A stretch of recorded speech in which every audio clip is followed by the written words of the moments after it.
Bu mau lahiran bu. Bapaknya mana? Gak ada. Oke, cari bapaknya dulu, cari bapaknya. Bapaknya yang mana ya? Jangan dibayangkan hipnoterapi itu kayak uya-kuya ya. Mau dong diteken. Giro lupa ngopi pasti Fatek Podcast. Woohoo! Ya Allah berisik. Balik lagi di ngopi pasti Fatek Podcast. Kangen kan? Kangen dong. Kali ini kita bakal ngobrol-ngobrol tentang dunia perempuan. Nggak juga sih, banyak kita mau gibah bareng sama Mbak Rifa. Oke, halo Teka. Mbak Rifa Nisa. Iya. Yang kenceng, suaranya yang kenceng. Oke, belum makan. Udah siang loh. Gak ini ada loh. snacknya soalnya. Oh ya, nanti ada welcome snacknya nanti. Mbak Rifa, apa kabar? Ya, alhamdulillah baik. Teka gimana? Sehat? Ya seperti yang Mbak Rifa lihat, Oh, subur sehat sekali. gitu. Bugar. Iya. Mbak Rifa jauh-jauh nih, jauh-jauh dari Semarang. Loh, Mbak Rifa ini bukan orang Cirebon, guys. Beliau Aduh, gue kayak orang tua. beliau ini di Cirebon baru 3 tahun. Baru 3 tahun. Asli mana, Mbak? Kalau aslinya Brebes, Oh, tuh kan asli Brebes, lama di Semarang. Terus sekarang tiba-tiba hijrah ke Cirebon. Ngapain, Bu? Cari jodoh. Wah, nambah-nambah aja nih. Nambah-nambah saingan buat cari jodoh. Iya, kenapa tiba-tiba akhirnya memutuskan untuk ke Cirebon? Ngajar? Iya, ngajar. Cirebon itu tempat yang enak untuk tinggal karena dia kota transit ya. Terkenalnya itu kan Cirebon kota transit gitu kan. Mau ke Jakarta, Bandung deket. Kalau aku harus balik ke Semarang pun dekat gitu. Iya. Kalau rumah orang tua berarti di Brebes. Masih. Bawang. Oke. Sama apa? Telur asin. Bawang nggak ini? Enggak, besok ya. Kirim ya. Dikirim fotonya. Fotonya baik. Bahasa Cirebon udah bisa belum? Belum. 3 tahun loh. Kiri-kiri kita belum. Jangan nanti dihujat. Ini ibu dosen kiri-kiri kan. Mbak Rifa ini ngajar. Jadi dosen di Stikes ya. Betul. Stikes bypass. Di Stikes Cirebon, samping Aston, bukan di Astonnya. Ya kalau pegel-pegel gitu lah, nginep Oke. Nyebrang dong, ya, 5 langkah. Ngajar udah berapa lama? Kalau untuk di Stikes Cirebon ini tahun kedua. Sebelumnya? Sebelumnya di tempat yang lain. Oh, di tempat yang lain. Tidak disebutkan ya. Tidak disebutkan. Di tempat yang lain itu setahun. 1 tahun. Dan terus sekarang sebelumnya juga di pelayanan juga. Karena basically aku bidan, Teh. Bu bidan. Betul. Bu mau lahiran, Bu. Bapaknya mana? Gak ada. Oke, cari bapaknya dulu, cari bapaknya. Bapaknya yang mana ya? Habis ini kita cari ya. Oke. Saking banyaknya apa gimana coba keder. Terus ngajar apa di Stikes? Ngajar kebidanan ya pastinya. Kemudian juga aku lebih fokus ke kesehatan holistik sih. Apa tuh? Kesehatan holistik atau kesehatan komplementer itu pelayanan kesehatan yang dia tuh konvensional. Jadi dia non farmakologi gitu, Teh. Apa tuh kayak gimana? Contohnya, coba jelasin. Itu masih asing banget. Ngomong apa ini Mbak Rifa gitu? Mungkin kalau teman-teman milenial mungkin kurang ini ya, kurang masih belum tahu. Cuman masih asing gitu kan yang namanya kesehatan holistik atau kesehatan komplementer itu. Cuman sebetulnya kesehatan komplementer ini sudah banyak dilakukan. Contohnya Teh Eka kalau masuk angin dikerok atau diapain? Dipeluk. Dipeluk. Okay. Dipeluk itu kan ada sentuhan, betul. Au. Ya, sentuhan itu ada yang namanya metode touch healing juga, sentuhan gitu. Itu juga metode penyembuhan juga gitu. Jadi tadi balik lagi kerokan ya. Kerokan itu kan salah satu terapi komplementer juga. Kalau di luar negeri itu dinamakan koin terapi. Oh, yes, itu. Iya. Di sana di sini kerokan. Di sini kerokan. Di Cirebon kerokan kan? Iya, kerokan bener. Dikerok pakai bawang juga iya, gitu. Bawang atau enggak duit sewuan kan, iya. Pakai koin gitu. Makanya kalau di luar negeri istilahnya adalah koin terapi seperti itu. Kemudian contoh lain dari pelayanan kesehatan komplementer atau holistik ini yoga. Pernah yoga? Belum. Abis ini saya ajarin. Asik. Di sini aja gimana, Pak? Aduh gawat. Kakinya ke atas. Udah beletuk. Bubar nih, nanti yang nonton bubar. Iya, bubar. Diem semua kan. Gitu. 1 jam yoga udah hening gitu. Ini nontonin apa gitu. Oh berarti itu cara pengobatannya non kimia gitu ya, Ya. bukan obat-obatan gitu.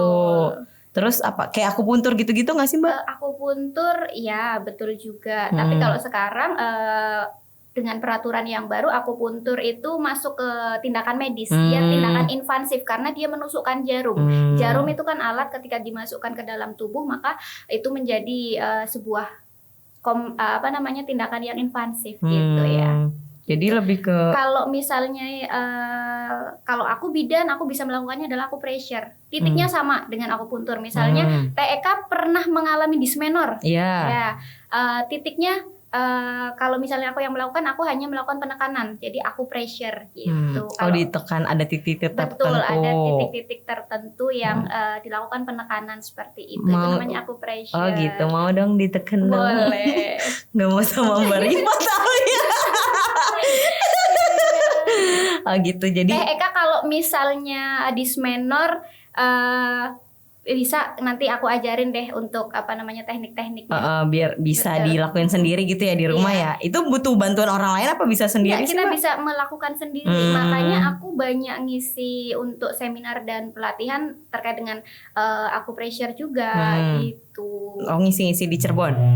Di Indonesia. Yes, mantap, keliling nih Mbak. Iya, jadi saya sama Master Ferry Wong ya, beliau itu founder Jari Puntur Indonesia seperti itu. Jadi kita banyak memberikan edukasi terkait dengan acupressure seperti itu, hipnoterapi juga. Hipnoterapi ya, juga. brandingnya kita adalah hipnopuntur. Jadi kombinasi antara hipnosis, hipnoterapi itu dikombinasikan dengan acupressure seperti itu. Isun mau nanti di hipno. Boleh. Isun mauan anaknya pokoknya Mbak. Pasrah diapain ya. aja lah pokoknya. Kayak gitu bisa bikin ini gak sih? Langsing gitu-gitu ngaruh gak sih? Bisa ada. Iya, hypnoslimming bisa. Acupressure untuk kami menggunakan istilah obes puntur ya. Gitu. Jadi untuk obesitas misalnya, untuk menurunkan berat badan, biasanya kalau aku implementasikan ini pada ibu-ibu nifas karena basically aku bidan gitu kan. Jadi aku praktekkan pada ibu-ibu yang nifas karena pasca melahirkan pasti badannya agak berisi gitu kan. Jadi dan kadang orang pengen langsing lagi, habis lahiran pengen langsing lagi seperti itu, pengen cantik lagi gitu. Pengen kayak gadis lagi Iya. gitu. Jadi ini ya berkesinambungan gitu kan, maksudnya dari bidannya sama kegiatan-kegiatan Mbak Rifa yang lainnya. Betul. Gila, sibuk banget ya emang ibu-ibu yang satu ini. Ya, mumpung masih muda teh. Oh iya kita kan masih muda dong. Muda, remaja. 15 tahun. Ini Mbak Rifa selain ngajar juga jadi dosen, katanya kuliah juga ya? Oh iya, lanjut kuliah juga. Sedang jadi mahasiswa juga. Jadi mahasiswa lagi. Betul. Kembali lagi mumpung masih muda, punya banyak waktu, masih energinya, powernya masih strong gitu kan. Jadi ya sudah belajar lagi gitu. Ya kan emang dunia pendidikan itu penting ya Mbak. Betul gitu. sekali, apalagi untuk kita yang perempuan gitu kan. Iya jangan sampai yang perempuan mah nggak usah lah kuliah tinggi-tinggi, nanti ujung-ujungnya di dapur atau apa kayak gitu. Jadi kita harus ngubah stigma masyarakat yang seperti itu tuh Mbak. Betul sekali. Jadi memang kalau di kultur di kita di Indonesia udah ngapain sih kuliah tinggi-tinggi, apalagi lu perempuan, nanti lu di belakang gitu kan, maksudnya di dapur. Tapi kalau saya secara pribadi justru perempuan itu harus berpendidikan tinggi. Coba bayangkan kita perempuan mau jadi ibu dong, ya enggak? Iya. Ibu itu madrasah pertama untuk anak-anak kita. Nah, kalau ibunya nggak ngerti apa-apa, gimana kita mau mengajarkan anak? Ya nggak? Apa yang mau diajarin gitu Apa ya? yang mau diajarkan gitu? Iya, Anak itu kan kompleks sekali. Anak itu dilahirkan tanpa buku panduan loh. Kalau handphone, kita beli handphone ada buku panduannya ya kan? Oh, cara menyalakannya seperti ini. Anak nggak ada. Kalau nangis dikasih makan atau apa kan nggak ada. Iya, nggak ada tombolnya Nggak dong. ada tombolnya. Jadi anak gitu. Nah, untuk itu kita sebagai calon ibu ya harus banyak belajar gitu. Mbak Rifa ngamatin pendidikan di mana, Jawa Barat ya? Iya. Di Indonesia khususnya Jawa Barat. Menurut Mbak Rifa tuh masih banyak perempuan-perempuan tuh yang mengesampingkan pendidikan gitu. Pokoknya kalau lulus SD atau SMP nikah kayak gitu. Oke. Jadi memang itu fenomenanya di Indonesia ya, bahwa masih banyak sekali, tidak dapat dipungkiri bahwa di Indonesia itu kita masih mengesampingkan pendidikan untuk perempuan. Walaupun sekarang trennya sudah agak bergeser, tapi kalau kita terjun di lapangan nih ya, kita keliling-keliling masih banyak kok teman-teman perempuan yang masih mengesampingkan pendidikan seperti itu. Walaupun sekarang udah orang pada gembor-gembor gender dan seterusnya gitu. Jadi sekali lagi aku sampaikan dan tekankan kepada perempuan milenial di seluruh Indonesia bahwa pendidikan untuk kita tuh sangat penting sekali, karena tadi untuk kita menjadi seorang ibu. Bahkan gini teh, aku selalu tekankan sama mahasiswaku ya, sama anak-anakku, kalau mereka mau lulus, aku selalu sampaikan kalian harus kuliah lagi, lanjut lagi. Ya kalau di bidan kan jenjang pendidikannya D3 gitu kan. Mereka selalu saya sampaikan, ayo kalian kuliah lagi. Gitu, harus lanjut lagi belajar gitu. lagi gitu. Yes, kalau bisa betul, kalau bisa harus jadi orang sukses di usia muda. Ya, gitu. Amin. Terus kalau ngomongin pernikahan dini gitu ngaruh juga ke kesehatan gak sih Mbak? Misalnya masih umur berapa udah hamil, udah mengandung gitu, gimana tuh dilihat dari kacamata ibu bidan? Oke. Jadi ya fenomena pernikahan dini, kayak sinetron ya. Ada jadi Isen pengen jadi Agnes Monica. Tidak pantas. Jadi fenomena menikah di usia dini itu masih banyak sekali, dan itu akan menimbulkan banyak problem. Ya tadi salah satunya pasti di kesehatan siapa si wanita tersebut, kemudian akan berdampak juga terhadap janin yang nanti akan dikandung. Kemudian kalau secara mental pasti berpengaruh. Tadi kan mempengaruhi secara fisik ya kan, bodinya misalnya kita belum siap untuk dibuahi misalnya gitu kan. Kemudian dia harus menikah, harus hamil, padahal secara fisik, secara fisiologis dia belum siap untuk hamil seperti itu. Pasti akan menimbulkan masalah-masalah kesehatan untuk ibunya dan untuk janinnya. Kemudian masalah psikisnya juga. Ya kan, belum ready jadi ibu, masih pengen main, Instagram ya kan, masih seneng jalan-jalan, dan dia betul masih suka goyang TikTok, dipaksa untuk menjadi seorang ibu gitu kan. Jadi kadang dia abai. Yang ada di lapangan seperti itu, akhirnya generasi si anak itu ya kan. Jadi tadi ada ibu muda ya, kemudian dia punya anak, akhirnya dia tidak bisa mendidik generasi di bawahnya. Mau jadi apa kita nanti, seperti itu jangka panjangnya. Kemudian dari segi ekonomi, pernikahan dini itu kan pasti secara finance kita belum siap dong, ya enggak? Dan mau tidak mau kita harus menikah itu butuh duit, ya enggak? Iya benar. Betul banget gitu. Kita butuh duit untuk makan. Ketika secara finansial kita kekurangan gitu ya, pernikahan dini masih sama-sama muda, kemudian duitnya masih nggak ada, belum punya rumah, cekcok nggak, berantem nggak? Pasti ribut. Terus KDRT. Betul, efeknya adalah KDRT dan wisanan. Apa ya? Apa coba ngerti belum coba? Cerai. Wisanan udahan ya. Jadi menikah muda berpotensi untuk menjadi janda muda. Banyak banget tahu sekarang. Jawa Barat masih pada angkanya tinggi juga untuk angka divorce itu ya, menjadi janda atau duda. Perceraian di Jawa Barat itu tinggi ya, mungkin karena salah satu faktornya tadi pernikahan dini di Jawa Barat tinggi ya, efeknya adalah perceraian juga gitu. Apalagi ditambah sekarang pandemi ya kan, nggak ada duit berantem, pada nggak kerja gitu. Betul, ya baru di-PHK kayak gitu. Dan pusingnya juga guru-guru juga nggak sih, dosen juga. Mbak Rifa sebagai dosen kan, pembelajaran jarak jauh ini gimana? Iya, aku ngerasain, jadi di sini aku ngerasain bagaimana aku jadi mahasiswa, karena memang lagi jadi mahasiswa S3 gitu kan. Ngerasain susahnya jadi mahasiswa, kemudian ngerasain juga susahnya jadi dosen ketika aku harus mengajar gitu kan. Jadi stresnya double tuh. Puyeng. Betul. Numpuk-numpuk. Ketika aku jadi mahasiswa, aku dituntut banyak hal kan, sama dosenku harus seperti ini seperti itu gitu kan, dengan keterbatasan. Aku harus punya buku ini dan itu, tapi kita terbatas, kita tidak bisa pergi ke perpustakaan dan seterusnya. Kemudian ketika aku jadi dosen, aku juga stresnya adalah mikirin ini gimana caranya gue bisa ngajarin mahasiswa gue biar dia paham. Apalagi aku adalah pegang mata kuliah yang inti gitu kan, praktek seperti itu. Kebayang nggak sih mempraktekkan dengan video itu? Udah buffering, sinyal. Suaranya nggak ada bu, segala macam. Yang lucu lagi ketika aku harus menunjukkan pantom itu apa ya, tulang-tulang gitu kan, harus memperkenalkan, oh ini loh namanya tulang ini. Aku kasih tahu lewat video. Mahasiswa gue bilangnya apa, Bu, itu warnanya putih semua. Iya bener sih, jadi lekukannya nggak kelihatan gitu kan. Aku harus ngajarin, oh ini loh nama tulang ini benjolan ini seperti ini. Di kamera kan nggak kelihatan. Iya karena terang gitu ya, kena flash gitu ya Mbak. Betul. Terus caranya gimana akhirnya? Ya itu mau nggak mau ya harus mikirin kan gimana caranya. Oh ya udah, apakah harus dibuat video dan seterusnya. Jadi sebagai dosen juga aku belajar banyak sih dari COVID-19 ini. Mikirin besok gue harus ngajar dengan metode apa ya gitu ya. Kan? biar anak-anaknya pada paham gitu. Betul, kan Mbak. Iya. Ya itu jadi pandemi ini nih nggak cuma murid atau mahasiswanya aja yang pusing, tapi guru dan dosennya pun. Terus tadi ngobrol-ngobrol sedikit, terjun ke dunia politik juga.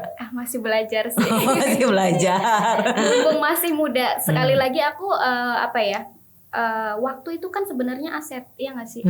Aset ya, umur waktu itu adalah aset yang berharga. Jadi bagaimana kita bisa memaksimalkan diri di ya dengan usia, dengan waktu itu. Aku merasa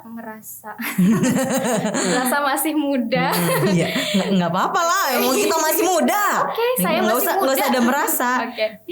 Karena aku pikir aku masih muda, aku masih harus banyak belajar lagi, bahkan di dunia politik sekalipun gitu kan. Jadi ya sedikit-sedikit lah seperti itu. Belajar terjun ke dunia politik. Iya, kebetulan aktif juga gitu. Sikat aja semua Bu. Ngajar iya, mahasiswa iya, terjun ke politik iya. Seminar-seminarnya jadi nggak ada ya karena pandemi ini? Karena pandemi. Apa online? Beberapa online ada. Kami kemarin beberapa sih seminar sama pelatihan online. Cuman memang rasanya pasti kurang maksimal gitu kan. Dan monoton, iya nggak sih, ngantuk sendiri loh. Bosen nggak sih? Biasanya kalau misalnya kita interaksi langsung kan enak gitu kan, praktek langsung kita ada interaksi, ada feedback misalnya seperti itu. Kalau dengan online satu arah kan gitu. Jadi, kitanya aja ngomong yang ngebacot gitu ya. Bener. Ya kan kalau yang training kayak gitu kan harus ada sentuhannya gitu. Betul, kan. Apalagi kemarin pelatihan hipnoterapi itu juga kan. Itu tantangan banget kan, harus melatih banyak orang dihipnosis seperti itu. Tapi online. Tapi lancar-lancar aja tambah. Lancar. Atau aneh nggak sih kayak buffering gitu, loading. Alhamdulillah kemarin pas pelaksanaan sih ini ya networknya bagus gitu. Kita juga sebelumnya juga udah harus memaksimalkan ya, network harus bagus nih kayak gitu, karena itu kunci. Iya aneh aja gitu lagi ntar lagi ngobrol ini tiba-tiba mati gitu kan, jaringannya kan? Kocak banget deh. Ngekek ntar. Hipnoterapinya bisa gagal itu ya. Iya udah setengah jalan gitu kan, butuh waktu lama gitu kan Mbak. Iya. Ntar Isen mau nyobain Mau nyobain gak tim yang ada di sini? Hai, kita di hipnoterapi bisa bareng-bareng gitu gak sih Mbak? Bisa secara personal, bisa bareng-bareng tergantung kebutuhan. Jadi misalnya Teh Eka kebutuhannya tadi misalnya mau hypnoslimming atau mungkin punya masalah pribadi terus mau di stress release dan seterusnya ya harus sendiri-sendiri. Tapi ketika kita mau bareng-bareng yuk relaksasi misalnya, ya udah bisa satu kelas berbanyak orang, oke. Ramean gitu ya. Nah terus kalau Mbak Rifa sendiri mau ngehipnoterapi diri sendiri itu bisa gak sih? Bisa, itu namanya self hypnosis. Nanti Eka aku ajarin juga untuk self hypnosis gitu. Jadi bagaimana kita bisa menghipnosis diri sendiri.